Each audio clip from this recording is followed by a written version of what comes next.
जय श्री ओम नमः सिद्धेभ्य। जय श्री ओम नमः सिद्धेभ्य। जय श्री ओम नमः सिद्धेभ्य। ओंकार बिंदु संयुक्तम नित्यं ध्यायन्ति योगिनः कामदं मोक्षदं चैव ओंकाराय नमो नमः।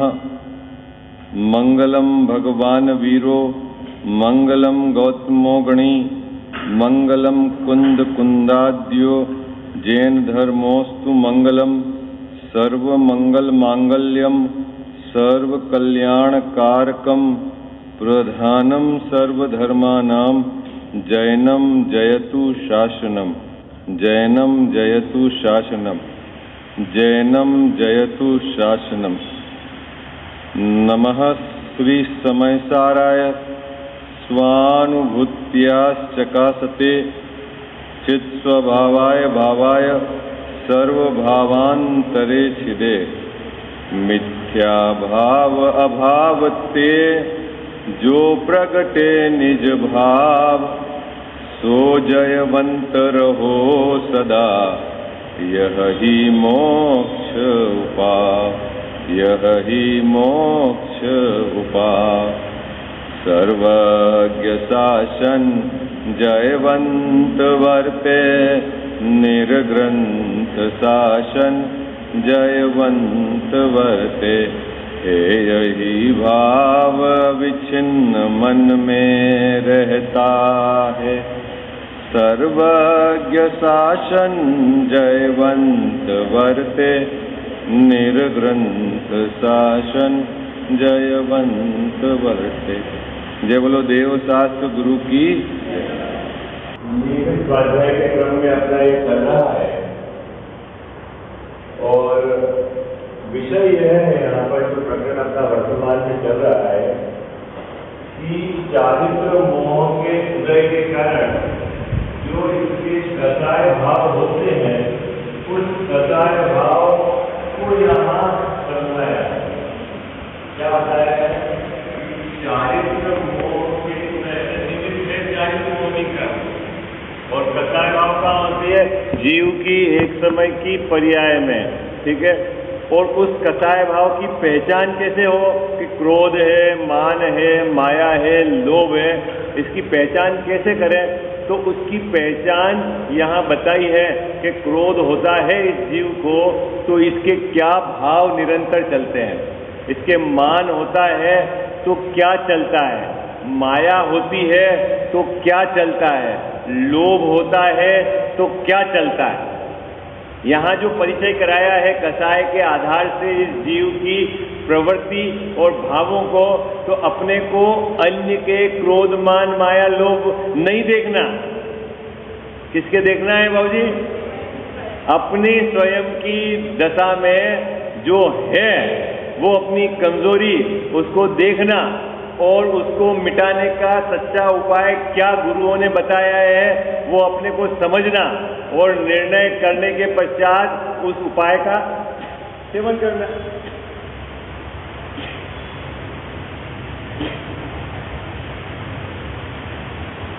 विधि तो सरल है। मोक्ष मार्ग की विधि तो कितनी सरल है ना। अब विषय चल रहा है यहाँ पर कि जो मान कसाय है उसमें यह जीव निरंतर अपनी उच्चता चाहता है और सामने वाले को नीचा दिखाना चाहता है। ये इसकी भाव चलते हैं। लेकिन ये प्रकरण अपन चलाएंगे। लेकिन एक विषय बाबूजी कहा बाहर में श्रोताओं ने कि क्रमबद्ध पर्याय को आप समझा दो।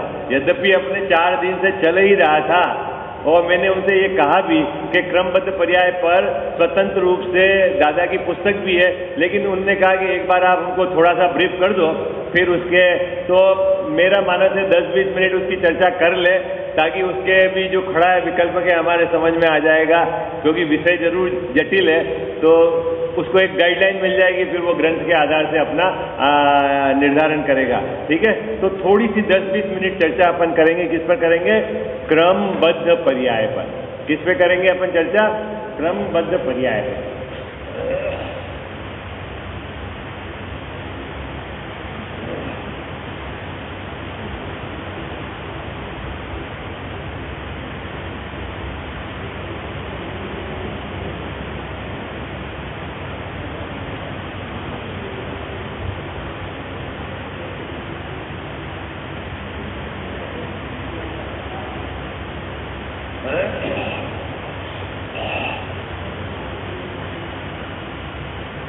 इसको ऐसा भी कहते हैं क्रम नियमित पर्याय।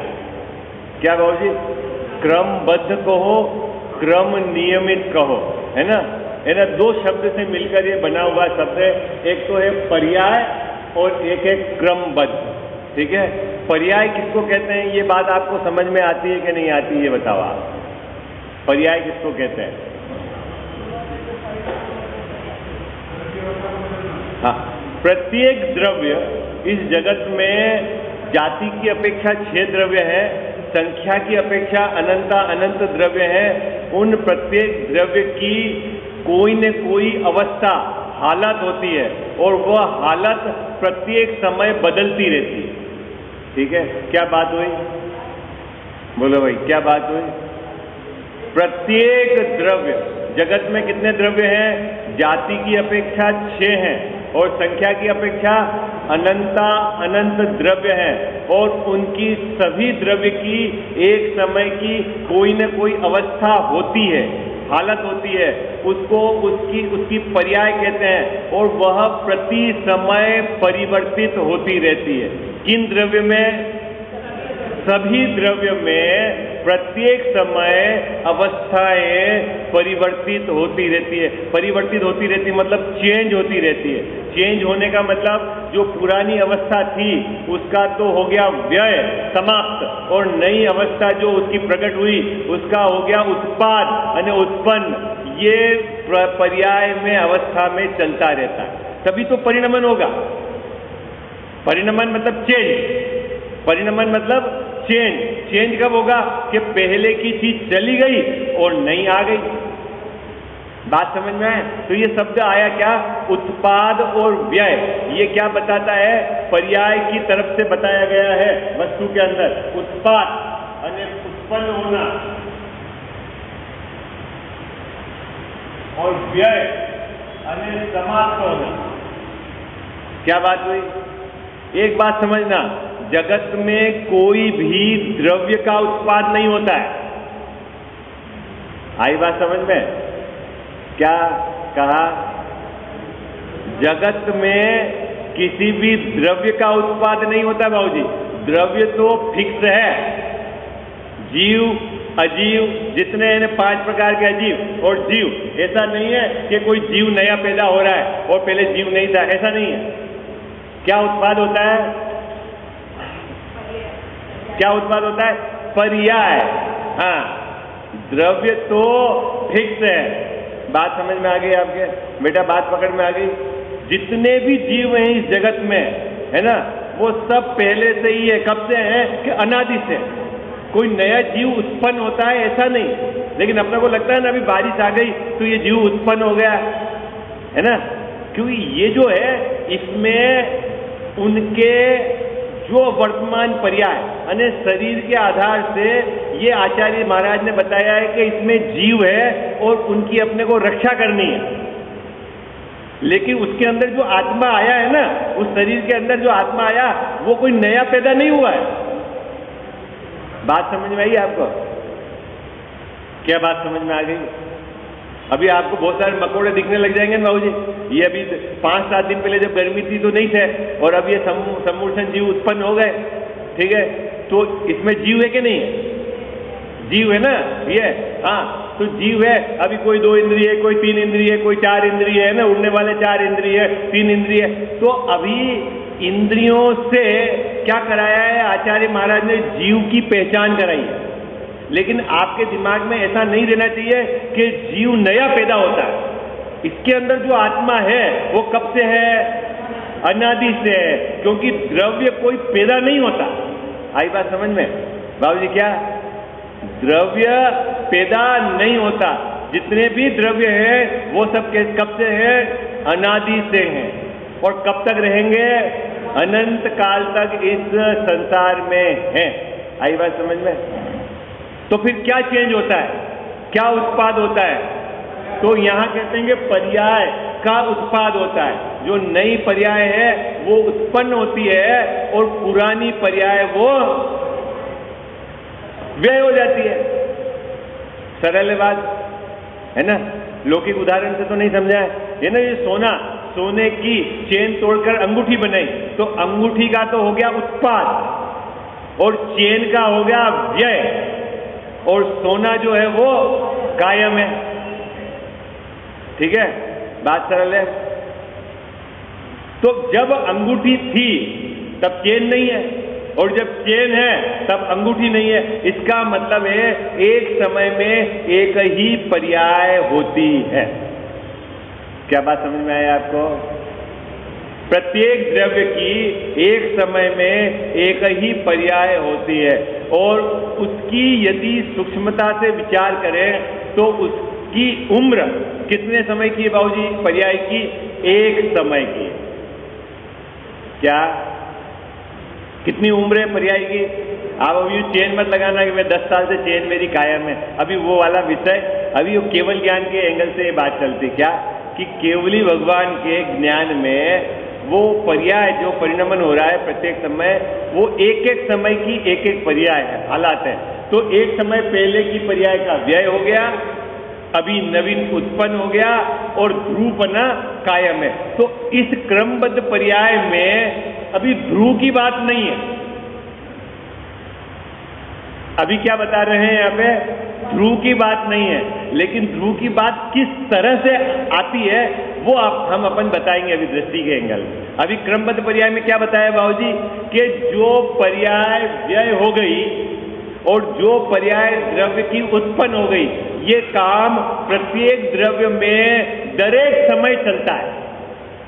ये बात समझ में आ गई? क्या बात नक्की हो गई संजय जी भाई साहब? क्या बात नक्की हो गई कि प्रत्येक समय प्रत्येक द्रव्य में नई पर्याय का, वो द्रव्य मतलब वो त्रिकाली द्रव्य नहीं लेना, वस्तु लेना, उसमें नई पर्याय का तो उत्पन्न होता है और पुरानी पर्याय का व्यय होता है। ये काम होता है। अब प्रश्न है कौन करता है? प्रश्न है ये कौन करता है? नया नया उत्पन्न और पुराना पुराना व्यय कौन करता है? तो प्रत्येक द्रव्य में ऐसी शक्ति पाई जाती है। सरल है। क्या पाई जाती है? कि उसमें प्रत्येक समय नई नई पर्याय का उत्पन्न होना और पुरानी का व्यय होना, वस्तु में ऐसी शक्ति पाई जाती है, और उसको कहते हैं द्रव्यत्व नाम का गुण। ठीक है, सरल है, ये भी याद रहेगा आपको। क्या बात, क्या क्या बात हो गई? प्रत्येक द्रव्य में द्रव्यत्व नाम का गुण है, उसके कारण नई नई पर्याय उत्पन्न होती है और पुरानी पुरानी व्यय होती है। द्रव्य का परिणमना, परिणमना ने चेंज होना होता रहता है। ठीक है, यहां तक बात समझ में आ गई?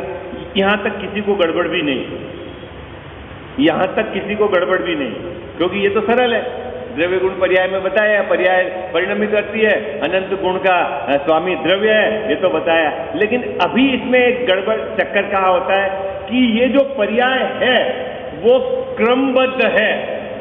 क्रमबद्ध है मतलब उसमें दो तरह से क्रम बांधा है, एक तो काल के रेस्पेक्ट में बांधा है और एक पर्याय के रेस्पेक्ट में बांधा है। क्या यहां आते ही समस्या खड़ी हो गई? क्या समस्या खड़ी हो गई गजावत साहब? क्रमबद्ध पर्याय में ये क्रमबद्ध है, ये तो काल के रेस्पेक्ट में एक, और दूसरा पर्याय की डेवलपमेंट के रेस्पेक्ट में, ऐसा भी समझो। दोनों का क्रम फिक्स है। अब ये बात आपको भाषा कठिन लग रही होगी, क्या कही? मतलब आप अभी समझाता हूं मैं आपको कि ये जो आपके ये जो घड़ी पहन रखी है, ये चेन स्टेनलेस स्टील की है, ठीक है बाबूजी? इस चेन का किस काल में पिंड रूप होना है भविष्य में, ये भी नक्की है, और कितना बड़ा पिंड रूप होना है ये भी नक्की है। क्या बात नक्की है? क्या बात नक्की है? हाँ, एक तो समय के रेस्पेक्ट में कि किस समय ये चेन टूट जाएगी, टूट के चली जाएगी, पिघल जाएगी, पिघल के फिर पिंड रूप हो जाएगी, इसका पूरा क्रम कैसा है? नक्की है। आई बात समझ में? अब ये बात गले नहीं उतरती। क्यों गले नहीं उतरती? क्योंकि साहब ऐसा अगर हम स्वीकार करें कि ये सब नक्की है तो फिर हम क्या कर सकते हैं? ये जो हम दया दान पूजा व्रत के परिणाम कर रहे हैं, इससे फिर हमारा क्या होगा? कुछ होगा, कुछ कर सकते हैं कि नहीं कर सकते? ये प्रश्न खड़ा हुआ। और इस बात को समझाने के लिए जो एंगल लिया गया है समझाने के लिए, देखो एक तो एक क्रमबद्ध पर्याय को समझाने के लिए एंगल और एक क्रमबद्ध पर्याय को समझने का प्रयोजन, दोनों बात बराबर समझना। क्या एक तो क्रमबद्ध पर्याय होती है कि नहीं होती है, पहले इस बात का आपको विश्वास दिलाना है। और यदि आपको विश्वास हो जाए, इसका मतलब है इसका प्रयोजन भी बताना है कि ये क्यों बता रहे हैं आपको, क्यों बता रहे हैं कि सब द्रव्य की पर्याय क्रमबद्ध होती है, ऐसा क्यों बता रहे हैं? ये भी तो आपको आचार्य महाराज जैसा क्यों बता रहे हैं? अनादि से यह संसार चल रहा है और अनंत द्रव्य है इसमें और सबकी पर्याय क्रमबद्ध है, ऐसा कहकर आप क्या बताना चाह रहे हैं? हम नहीं मानते हैं क्रमबद्ध पर्याय को। कजावत साहब, क्या प्रश्न हमारा यह है कि क्रमबद्ध पर्याय को हम नहीं मानते। क्रमबद्ध पर्याय मतलब द्रव्य की पर्याय होती है, यह तो हमें स्वीकार है, लेकिन द्रव्य की पर्याय क्रम से होती है, ये हमें स्वीकार नहीं है। प्रश्न समझ में आया आपको?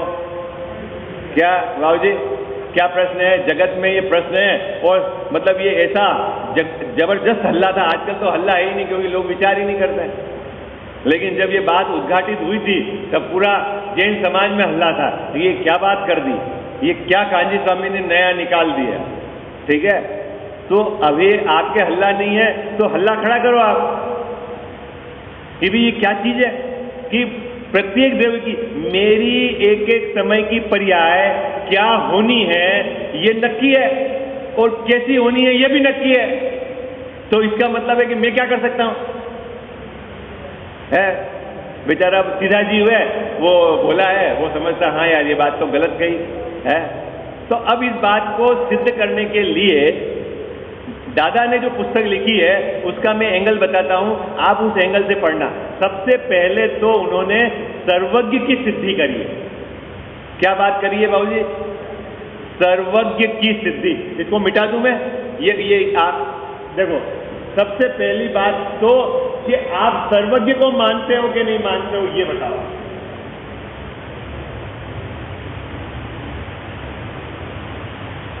प्रश्न, सर्वज्ञ है या नहीं?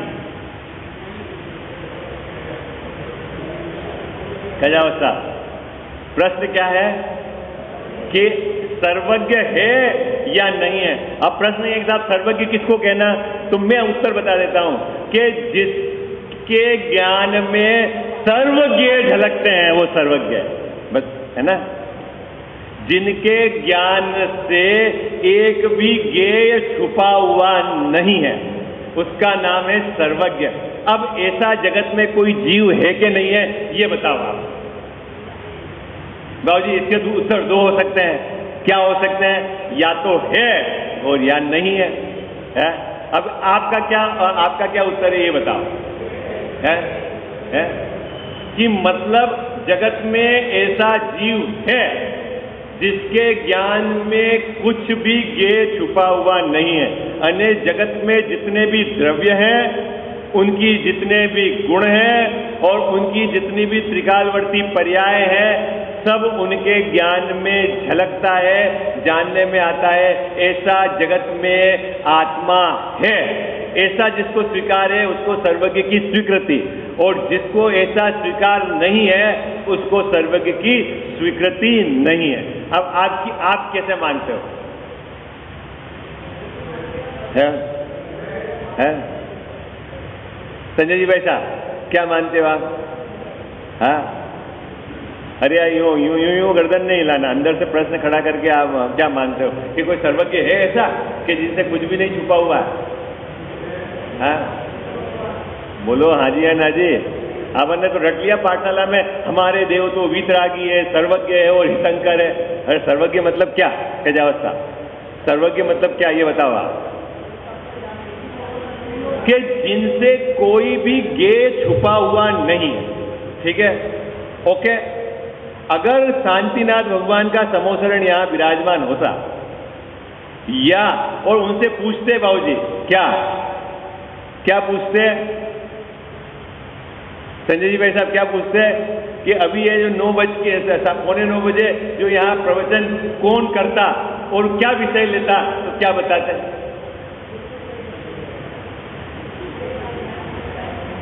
अरे बोलो क्या है बाबूजी, क्या बताते? बोलो ना, हाँ जी या ना जी। है अरे उनके समर्थन में पूछे, वो नेमिनाथ भगवान के समय की बात नहीं है, उसमें आई है क्या कि वो द्वारका जल जाएगी? किसने बता दिया था द्वारका जल जाएगी? समोसरण में आया था भगवान के, ठीक है। और कब, कितने समय बाद जल जाएगी? 12 वर्ष बाद जल जाएगी। अच्छा, किसके निमित्त से जल जाएगी? दीपायन मुनि के निमित्त से जल जाएगी। अच्छा, कैसे जल जाएगी? ये सब आ गया बाबूजी, ठीक है। सबने क्या करा? 2 तरह के जीव हो गए, 2 तरह के जीव हो गए। एक तरह के तो ये जीव हो गए कि जिन जिन कारणों को बताया है इस द्वारिका के जलने का, उन सब कारणों को हटाओ, है। और एक ऐसे जीव है कि जिनको सर्वज्ञ पर श्रद्धा थी और उन्होंने क्या करा कि अपने आत्मकल्याण। 2 तरह के जीव हो गए, ठीक है। अभी सर्वज्ञ ये कहे कि यहाँ 8:45 बजे ये प्रवचन और ये विषय होगा, और हम बोले नहीं, हम तो प्रवचन करने ही नहीं जाएंगे, तो फिर सर्वज्ञ की बात छुट्टी हो जाएगी। सर्वज्ञ, मैं तो प्रवचन तो मैं कर ही सकता हूँ ना बाबूजी। अरे बोलो ना,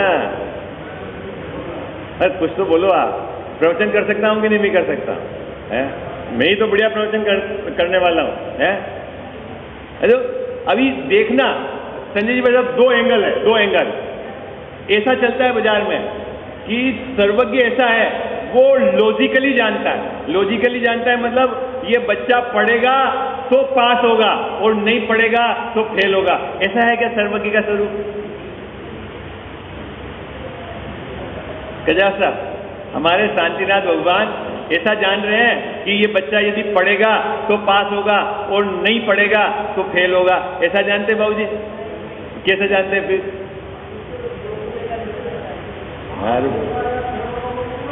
अब वो ऐसा जानते हैं कि नहीं पढ़ेगा और फेल भी होगा, दोनों चीजें जानते। आप समझ आइए आगे, ये पढ़ेगा भी नहीं और फेल भी होगा। ऐसा आपको बात पकड़ में? लॉजिकली, यूं तो अपन भी लॉजिकली लगा दें क्या, ये पढ़ेगा तो पास होगा, नहीं पढ़ेगा तो काम करेगा तो कमाएगा, नहीं करेगा। ऐसा नहीं जानते भगवान।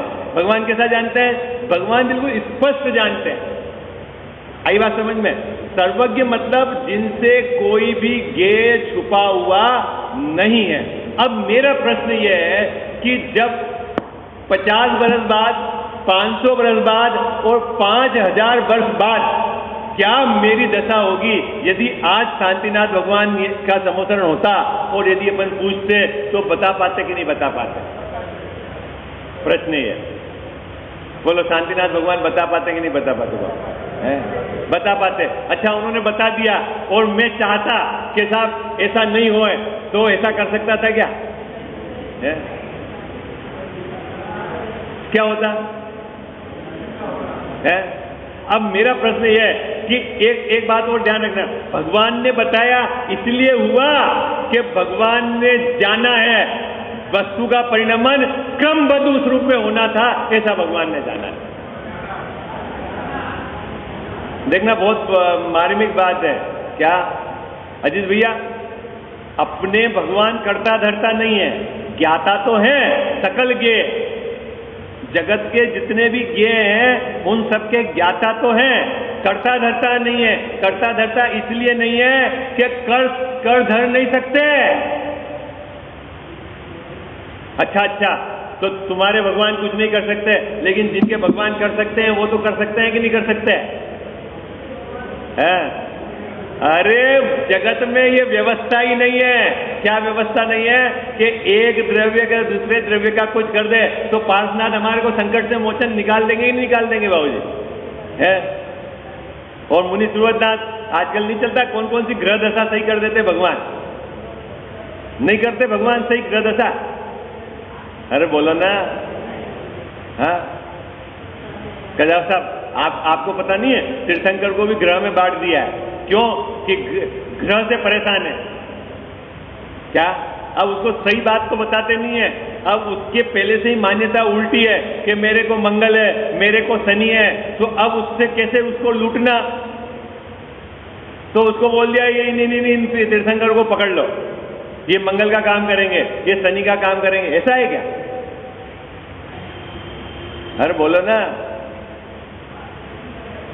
कुछ तो बोलो आप। बाबूजी कौन करता काम? अरे यहां कह रहे कुछ नहीं कर सकता है। क्यों नहीं कर सकते? अरे प्रत्येक द्रव्य का स्वतंत्र परिणमन जिस काल में जैसा होना है वो नक्की है।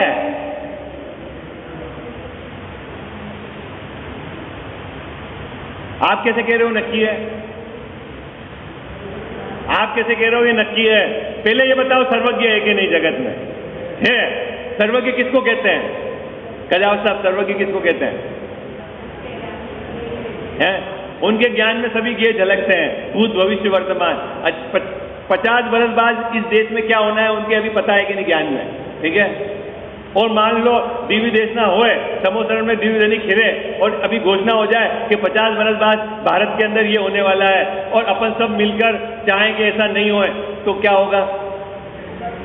है कुछ नहीं होगा चेंज। मतलब वो परिणमन, अब वो परिणमन कैसे होता है? वो तो द्रव्य की स्वतंत्र योग्यता से होता है। भगवान ने तो जान लिया है। बात समझ में आई? इसका मतलब है कि अब एक प्रश्न खड़ा होता है कि वो जो 50 वर्ष बाद भगवान ने बताया है ऐसा होगा, अपन 49 वर्ष में करें या अपन 51 वर्ष में करें, कर सकते हैं कि नहीं कर सकते हैं? अरे बोलो। है बाबूजी, कितने वर्ष में होगा वो? है अपन सब मिलके भी 49 वर्ष में नहीं कर सकते काम, और सब मिलकर रोकना चाहे तो संजय जी भाई साहब रोक तो सकते हैं? नहीं रोक सकते हैं। तो 50 वर्ष में होगा। मतलब वो जो परिणमन उस द्रव्य का टाइम के रेस्पेक्ट में जैसा होना है वो नक्की है कि नहीं? कौन करता है? अरे परिणमन तो वो द्रव्य स्वतंत्र करता है, लेकिन उसका परिणमन नक्की है। एक के बाद एक, एक के बाद एक, एक के बाद एक जो आएगा वो क्रम नियमित होता है। बोलो इस बात की आपको विश्वास है कि नहीं? है? लेकिन क्या है, ये जीव को गले नहीं उतरता। गले इसलिए नहीं उतरता है क्योंकि बाबूजी बहुत सारी चीजें अभी सर्वज्ञ नहीं है, किससे जाके पूछें? है? और दूसरा टोडरमल साहब ने तो ये पूछा, कहा कि तू सर्वज्ञ को मानता है कि नहीं मानता? यदि वो बोलता है कि मैं सर्वज्ञ को नहीं मानता, तो टोडरमल साहब कहते हैं कि तू ही सर्वज्ञ है। क्यों? कि तू कह रहा है कि मैंने पूरे विश्व में ये देख लिया है कि ऐसा कोई भी जीव नहीं है कि जिसके ज्ञान में सब ये झलकते हैं। इसका मतलब है तेरे को पूरे विश्व का ज्ञान है, इसलिए तू ही सर्वज्ञ है। बात उनका तर्क समझ में आया आपको? टोडरमल साहब का। कजाव साहब सर्वज्ञ है कि नहीं है? बोलो है कि नहीं है? हाँ जी या ना जी, कुछ तो बोलो। है ना सर्वज्ञ? सर्वज्ञ। अभी देखो सर्वज्ञ तो चलो ठीक है, मैं कह रहा हूं भगवान का जो समोसरण होता है उसमें भावमंडल होता है कि नहीं? भावमंडल, भावमंडल में क्या होता है बाबूजी? है? प्रत्येक जीव के 7 भाव दिखते हैं, ये तो सबको विश्वास है ना? ठीक है। 3 तो पुराने दिखते हैं और 3 आने वाले होते हैं, ये नक्की है ना? 3 और 1 वर्तमान का दिखता है, 7 भाव दिखते हैं। अब मेरा प्रश्न है, देखो आप बहुत मार्मिक आप विचार करना, देखो टाइम तो हो जाएगा, विषय जहां तक पहुंचाना है। अभी हमारी मनुष्य पर्याय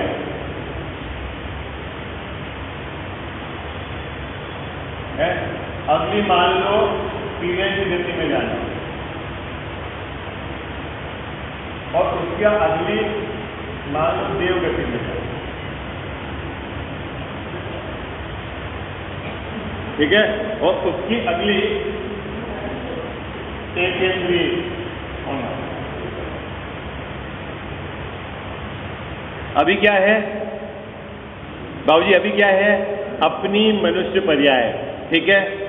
आप कह रहे हो कि भावमंडल में 7 भव दिखते हैं, 3 तो जो हो चुके हैं, अब हो चुके हैं दिखे तो उसमें क्या दम है? वो तो हो चुके हैं, वो तो हो चुके हैं, ठीक है। मतलब इसके पूर्व भव में मैं कहाँ था, उसके पूर्व भव में मैं कहाँ था, उसके पूर्व भव में कहाँ था, जहाँ से भी होके आया वो तो भगवान के ज्ञान में आ गया, तो भावमंडल में दिख गया, तो उसमें क्या दम है? लेकिन ये 3 भव आगे के ओर दिखते हैं। क्या दिखते हैं? आगे के 3 भव दिखते हैं। अभी यहाँ देखा तो मैं तिर्यंज गति में जाऊंगा, और इस जीव को पता लग जाता है कि मैं तिर्यंज गति में जाऊंगा। और कजावत साहब अभी देखना मजेदार बात, अभी उसकी आयु का बंध नहीं हुआ है। क्या आयु के बंध का आपको समझ में आती है? आयु का बंध कब होता है बाबूजी? हाँ, अगली आयु का बंध इस भाव में होता है। आई बात समझ में? मिथ्या दर्शन वाला जो कर्म 70 कोड़ा कोड़ी सागर से चल सकता है, लेकिन आयु का बंध अभी इस पर्याय में न तो इस आयु का बंध हुआ है। अब जब इसका ही बंध नहीं हुआ है, ये पर्याय चालू नहीं हो, तो यहाँ का बंद होने का तो सवाल ही नहीं उठता। क्या उससे बात समझ में आई आपको? अभी आयु का बंध नहीं हुआ है, तो कैसे कह सकते हो कि अगली तिर्यंज गति में जाएगा, कि फिर देवगति में जाएगा, कि फिर एक इंद्रिय होगा? ये कैसे कह सकते हो आप? और आपको यहाँ दिख गए भावमंडल में, आपको आगे के भाव, और भैया फिर अपन चाहें, क्या चाहें कि अब मेरे बंद नहीं हो। तिर्यंज गति के अंदर जो बंद का कारण है कि मायाचारी की प्रमुखता रहती है, अब मैं मायाचारी का परिणाम नहीं करूंगा तो मेरे को तिर्यंज गति बंधेगी नहीं, और तिर्यंज गति बंधेगी नहीं तो भगवान के भावमंडल में जो आया है वो सब उल्टा हो जाएगा। ऐसा है क्या?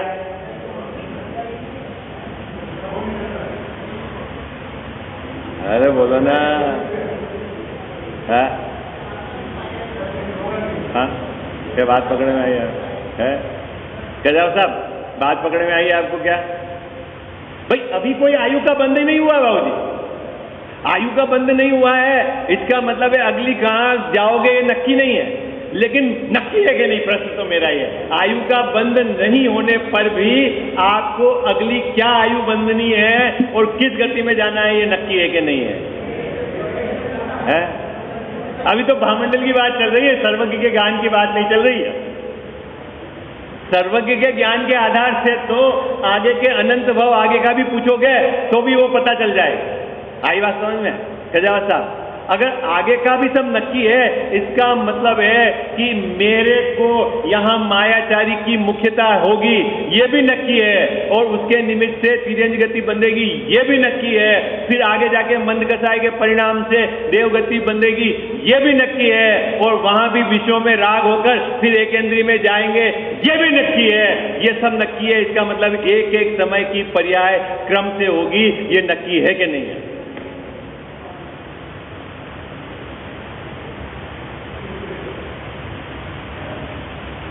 साहब ये सब नक्की है पूरे विश्व में, अनंत काल तक मेरा क्या होने वाला है, फिर बाबूजी मैं क्या करूं?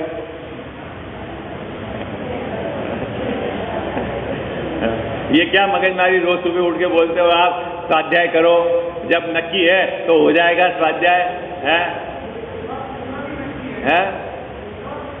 हाँ नहीं, वो तो ठीक है, लेकिन ये देखो उपदेश की शैली और वस्तु का निर्धारण ये सब आपको बराबर समझना पड़ेगा। उपदेश की शैली क्या है, उपदेश का एंगल क्या है, वस्तु की व्यवस्था क्या है। तो अभी जो अपना एंगल चल रहा है कि क्रमबद्ध पर्याय, मतलब जो पर्याय होती है वो क्रमबद्ध होती है। तो सबसे पहले तो इस बात को समझाने के लिए सर्वज्ञ की सिद्धि करी है।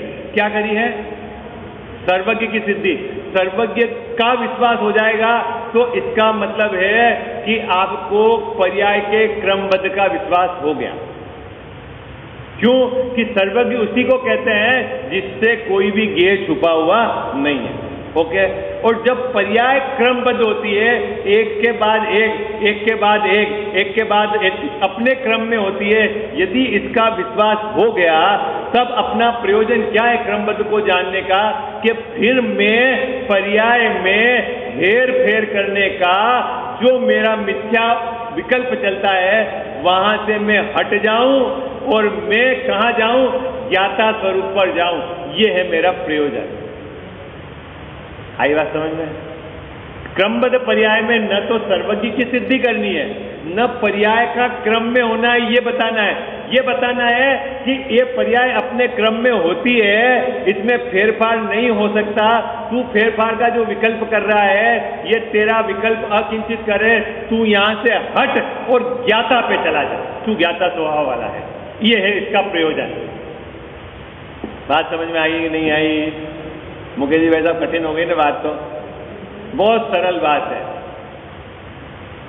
अब बाबूजी और मैं बता दूं, सर्वज्ञ के हिसाब से जो जीव इस क्रमबद्ध पर्याय में फेरफार करने का, जिसका विकल्प टूटकर ज्ञाता के सन्मुख हो जाएगा केवली भगवान के ज्ञान में, वो अभी निकट भव्य ऐसा जानने में भी आ रहा है। आई बात समझ?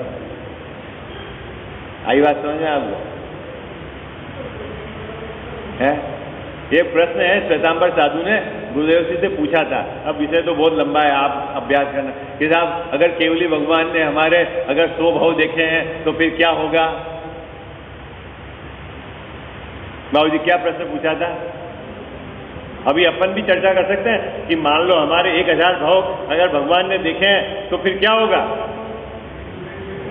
है तो क्या उत्तर हो सकता है? आप कल्पना करो, गुरुदेव जी ने क्या उत्तर दिया होगा, आप कल्पना करो। क्रमबद्ध की चर्चा चलती है, ठीक है, और क्रमबद्ध की चर्चा में श्वेतांबर साधु ने कहा, श्वेतांबर वेश में थे कि यदि केवली ने हमारे 1000 भाव देखे हैं तो अपने को 1000 भाव करने हैं। बाबूजी क्या गलत कहा उन्होंने? बोलो ना, क्या गलत कहा? आप लोग अभ्यास नहीं करते हो। तो गुरुदेव जी का उत्तर बहुत सुंदर था कि मेरे तो केवली भगवान ने भाव देखे ही नहीं है। मैं तो पर्याय में फेरफार करने के उपयोग को वहां से मतलब मैं हट चुका, अपना ज्ञाता स्वभाव को स्वीकार करने में लगा। और जिसने अपना ज्ञाता स्वभाव देखा है, उसको स्वीकार किया है, उसके केवली ने भाव भी नहीं देखे। आई बात समझ में? मेरे अनंत भाव तो नहीं देखे केवली। बात पकड़ में आई आपको? पुरुषार्थ की ताकत समझ में आई आपको? किसको कहते हैं पुरुषार्थ? मुझे लगता है आपको विषय पकड़ में आ ही नहीं रहा। अगर पकड़ में आ जावे ना तो झूमने लग जावे ये चीज। देखो मैं आपको 4 ज्ञानियों के, वर्तमान 4 ज्ञानियों का मैं बता देता हूं। अभी अपना जो एक कार्यक्रम चल रहा है गुरुदेव श्री के गुरु मंथन शिविर है ना, 23 तारीख से प्रारंभ होगा। 1 घंटा सुबह आपको स्वाध्याय गुरुदेव जी के मुखारबिंद से सुनने मिलेगा। और उन्होंने जो बात बताई है 1 घंटा विद्वान समझाएंगे जो उन्होंने बताई है। सुबह 2 घंटा और शाम को 2 घंटा, 1 घंटा गुरुदेव जी का प्रवचन और 1 घंटा। दृष्टि का विषय जितना सुंदर गुरुदेव श्री ने स्पष्ट किया है, ऐसा सुंदर आपको सुनने में नहीं मिलेगा। आई बात समझ में? मैं आपको 4 विद्वान के एंगल बता देता हूं अलग अलग। दृष्टि का विषय यदि आपको अच्छे से स्पष्ट करना है तो आप गुरुदेव, ये मैं पक्का बता रहा हूं कि आप पहली बार सुनोगे तो आपको समझ में नहीं आएगा। घबराना नहीं, आप डट के बैठे रहना, ठीक है? वो नहीं समझ में आएगा तो अगला विद्वान जो समझाएगा उसकी कुछ बात पकड़ में आएगी। फिर ऐसा करके आप डट के बैठना। 15 दिन तक आप इस तरह का अभ्यास करेंगे तो दृष्टि का विषय क्या है वो स्पष्ट होने लग जाएगा। भेद विज्ञान की कला यदि सीखनी है तो आपको बहन श्री बहन के वचनामृत, उनके प्रवचन, स्वानुभूति दर्शन, उसका गहराई से अभ्यास करना है कि अंदर में जाकर राग से कैसे भिन्न पड़े अपन, वो तरीका वहां बताया है। और आचरण के संबंध में यदि आपको कैसे अपनी शिथिलता है और उसको मजबूत करने हैं तो ब्रह्मचारी रविंद्र जी का आप नियमित उनके जो प्रवचन आते हैं आचरण के संबंध में। और यदि आप तर्क के आधार से वस्तु का निर्धारण नहीं कर पा रहे, कमजोरी है, तो आप दादा के तर्क के आधार से जो वस्तु का निर्धारण है वो आप उनके आधार से सुनो। लेकिन ये इतने चारों विद्वानों के आपके पास प्रवचन उपलब्ध हैं, आप अब उसका मिलाकर आत्मकल्याण के मार्ग में अपने को लगना है। वस्तु का निर्धारण करते हुए दृष्टि का विषय स्पष्ट होकर अंदर में भेद ज्ञान की धारा चलानी है। निश्चित ही अल्प समय में हमारे को हमारी परिणति में सम्यक दर्शन ज्ञान चारित्र प्रकट होगा और हमारे को मुक्ति होगी, ऐसी मंगल भावना है।